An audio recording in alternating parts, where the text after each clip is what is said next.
AE News, your number one resource for auto industry news and content.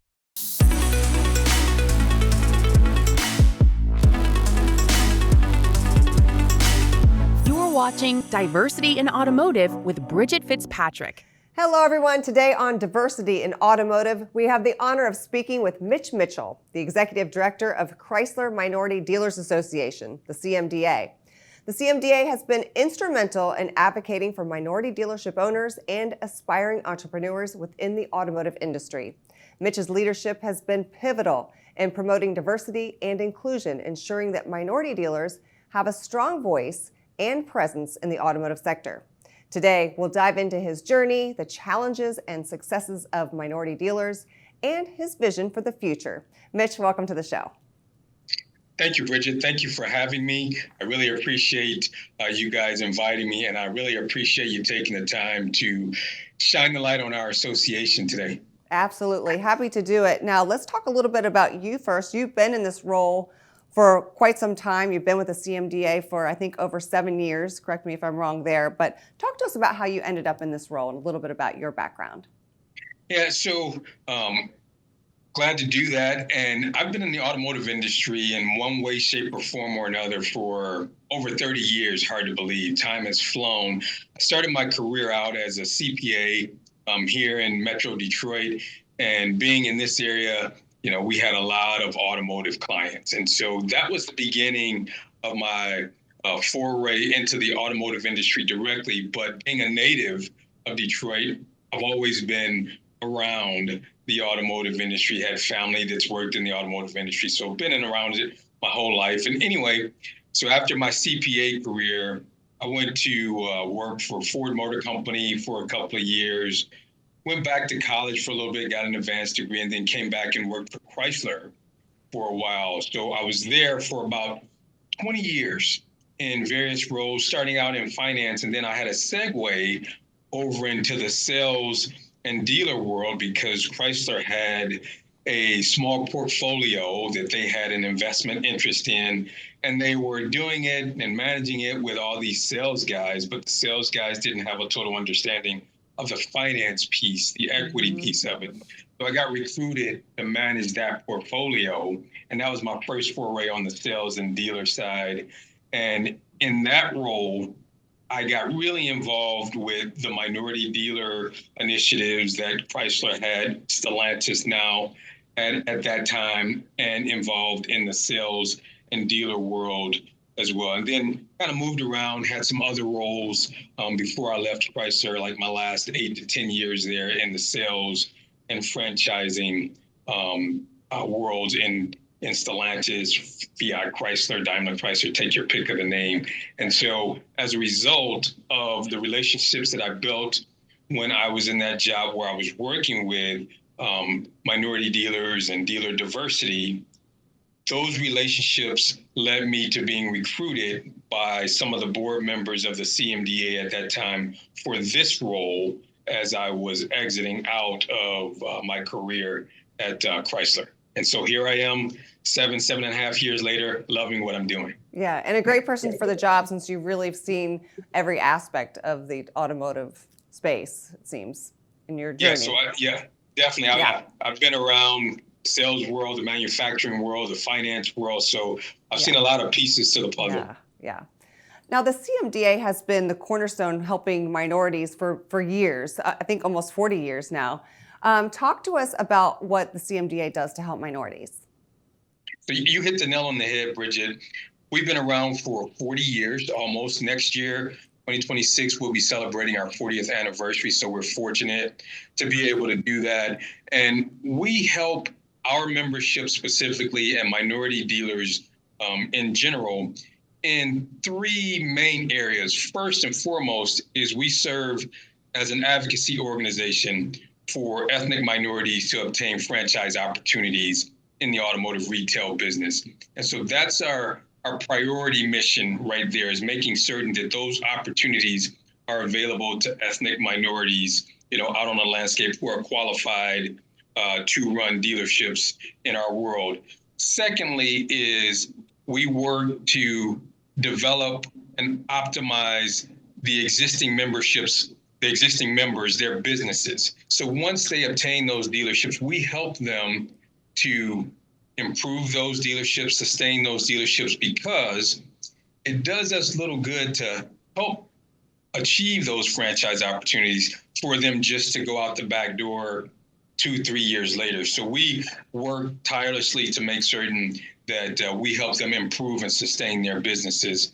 And then lastly, we work to develop the next generation of minority dealers coming down the pipeline. And that can be experienced dealership personnel who are currently working in dealerships, as well as working with colleges and universities to educate students about what we do on the automotive retail side.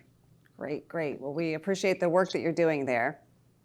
Now, what are some of the most pressing challenges that minority dealership owners face today? So I think when you look at that, Bridget, you can put those in two buckets, right? First is the challenges that every dealer is facing, and that's our currently and consistently evolving industry. I mean, we've got an industry that does not sit still, right? You look up and there's a challenge of the day that dealers have to deal with, whether it's dealing with EVs, whether it's dealing with the legislative issues of the day. So minority dealers have to deal with that. But then specifically, probably more so than most, other challenges that they have to deal with, access to capital. They find it very difficult to have a consistent source of capital. Many minority dealers have come up through the dealer development programs that have been created by OEMs. And so that's been a great source of capital. But those programs they're not as robust as they used to be prior to 2007, 8, and 9, when the industry went through some challenging years, but they still exist. But that's one source, but it's not as great of a source as it used to be. So now finding banking partners, finding floor plan sources, and things like that to help you out, that's a big challenge for them, especially in view of the fact that many floor plan providers now are either minimizing their business or totally getting out of the business of doing business with smaller dealers, because based on their algorithms, their models, the risk isn't necessarily worth the reward when dealing with these smaller dealers. And a lot of our guys are the smaller dealers. The other issue, or another issue that they face, is the concentration that's happening in the industry right now. We have a lot of the larger dealership groups. They're buying up many of the smaller dealers, mid-sized dealers, and some of these groups are even buying up other groups now. Mm-hmm. And so most of our guys, most minority dealers, are single point operators. A few have multiple points, and then there's an even smaller few that have maybe 7, 8 or more points, right? And so when you don't have as many points, when you don't have as much scale, you then become very susceptible to those larger dealership groups in your market. So that's the other thing that they have to really be wary of and worried about. So with the current administration rolling back certain DEI initiatives, how is that affecting the work that you're doing today? I'm glad you asked that question. And one of the things that is really a concern of ours, a concern of mine, is, first of all, just what DEI initiatives do for all those population groups that they support. And just to say that, a lot of people don't understand that DEI efforts, they work to lower barriers, but not necessarily to lower standards. And so I think that's a concern of mine that I have and that we have in this space, is that people don't understand. A lot of people don't understand that. And I say that and segue into the point to say that, when you look at doing business with minority dealers, we really want you to focus on the fact that it's not charitable business, but it's good business. It's a great business imperative to have. If you look at the statistics across the OEMs, you'll find that minority dealers perform just as well, if not better, than the overall dealer networks do. And so, it's incumbent on these OEM representatives to really get into bed with minority dealer candidates and existing minority dealers, not because it's charitable business, not because it's DEI business, but because it's great business. So with the DEI efforts coming under attack, we want to make certain that we present that message to everybody. Secondly, is we have a concern, especially with our partners at Toyota and our partners at Ford mentioning that they were doing away with their DEI efforts. We have concerns over the dealer diversity or dealer development programs that exist out there, because as I mentioned earlier, those dealer development programs are unbelievable tools for ethnic minorities to get their start in this industry, and they have been for the last 45 years. So with these DEI efforts being what they are, the conversations being what they are, our concern is that these programs that currently exist may be under attack as well. What is are you doing anything to combat that right now? I mean, it's still kind of fresh with the new administration in place, but is there anything that the CMDA is doing right now to help dealers kind of navigate this? So the CMDA, we don't have specific initiatives of our own. However, we are working with NAMAD, which I think you may be familiar with, the National Association of Minority Automobile Dealers, and with NADA to make certain that we keep at the forefront that business imperative that I mentioned. And then secondly, we at CMDA are constantly having conversations with our partners over at Stellantis to make certain that they're having conversations, continuing to have conversations with diverse dealer candidates and recognizing them with opportunities as well. Now, looking ahead, what is your vision for the future of minority dealership ownership in the automotive industry? So if Mitch had his crystal ball and he was looking ahead, one of the things that I would like to see, obviously, is for minority dealers to continue to be a very monumental and forceful representative on the automotive retail landscape. And we want to do that through, making certain that we continue to recruit people into this industry and making certain, while I want the number of rooftops, minority dealer rooftops to expand, more importantly, I want the number of minority dealer candidates to expand. So sometimes you see more rooftops going to the same individual, right? Mm-hmm. So our rooftop numbers are going up, but our candidate numbers are not.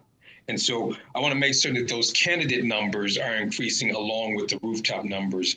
Secondly, we would love to see the succession planning be much more robust in the future, to see that second generation, that third generation, coming to fore, in dealerships and following, their parents' footsteps, so that one day we can have minority dealer groups who are celebrating their centennial anniversaries like we see with some of these dealer groups out here right now. But the only way that can happen is if we have a good path for succession planning.